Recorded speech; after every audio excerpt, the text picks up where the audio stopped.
Good morning, students. Now we have to prove the mutual information properties. The first property is mutual information is symmetric, that is I of x comma y equals to I of y comma x. Now consider the some standard relationships from probability theory. We already know the conditional probability formula. Okay, that is probability of A by B equals to probability of A intersection B by probability of B. Similarly, we have to write like this. We are taking xi and yj instead of a and b. Probability of xi comma yj equals to probability of xi by yj into probability of yj. Similarly, probability of yj by xi. Now probability of xi by xi comma yj is the joint probability, and these are the conditional probabilities. Consider these two equations are 1 and 2. From equation 1 and 2 we can write probability of xi by yj, because here you see the LHS both are equal, then RHS are also equal.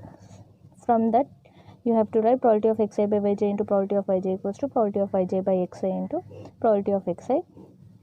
From this we will get this equation. Next, we already know that average mutual information is, this is the formula.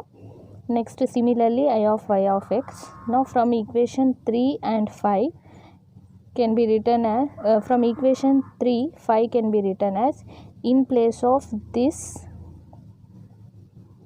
you substitute this one. Okay, then I of I comma x equals to summation I equals to 1 to m j equals to 1 log base to p of xi by yj by probability of xi, which is equals to I of x comma y. So hence proof. Properties: mutual information is always positive, that is I of xy greater than or equals to 0.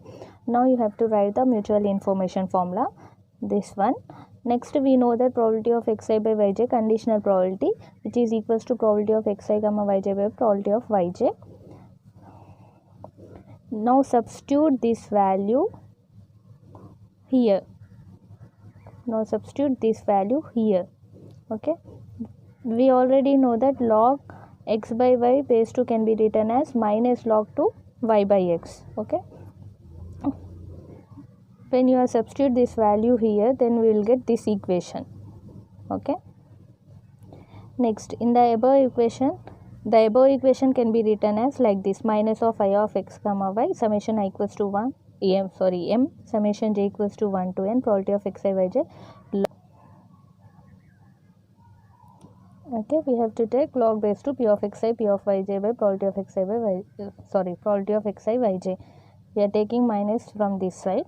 Okay, you have to remember this formula: summation k equals to 1 to m pk log base to qk by pk less than or equals to 0. This is one of the formula you have to remember. Here we are considering pk as probability of xi comma yj and qk as probability of xi yj. When you are substituting these values, then we will get this equation. In place of this you have to write less than or equals to 0, because this one is equals to this. So in place of this you have to write less than or, minus of I of x comma y less than or equals to 0. This equation can also be written as, when we are removing the minus sign, changing the sign polarity, then we will get the I of x comma y greater than or equals to 0. That's it. In this you have to remember this formula main and conditional probability formula. That's it.